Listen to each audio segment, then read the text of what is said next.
Nasa bahay lang, bakit? Lasing na ako. Nasaan ka ba? Dito ako sa mugshot. Kunin mo ko ngayon. Hintayin kita dito. Okay, sige, hintayin mo ako, pumunta ako dyan.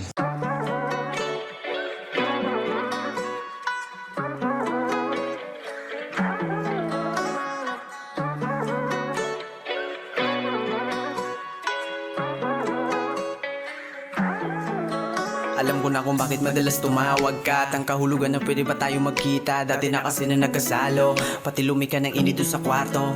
Kaya tila ibang hangin na binabadya. Salita at mga titig may sinasadya. Alam ko na yan, di ako just now. That shit is enough for a wise man. O baka naman yung bago mo hindi siya magaling. Sa taas man o baba alam mo hindi kami the same. Sa una tagpuan lang at kwentuhan, may distansya pa sa mesa magtawanan. Ngayon pabulgada na lang ang pagitan. Paninapay mo sa'kin sa pamamagitan. Nangalik ano pang di maiiwasan sa'yo habang wala na nga namamagitan. Dahil kahit na nakalibas na yung init mo, ramdam ko pa. Kaya ngayon kung nag-iisa ka, sabihin mo agad kong pupunta.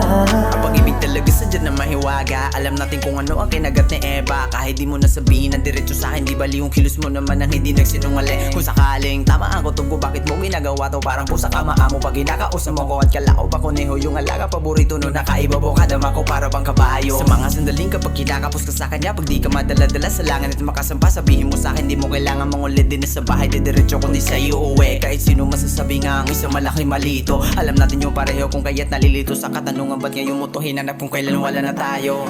Dahil kahit na nakalipas na yung init mo, ramdam ko pa. Kaya ngayon kung nag-iisa ka, sabihin mo agad kong pupunta. Kahit na anong oras pag tinawagan mo ay agad nandyan.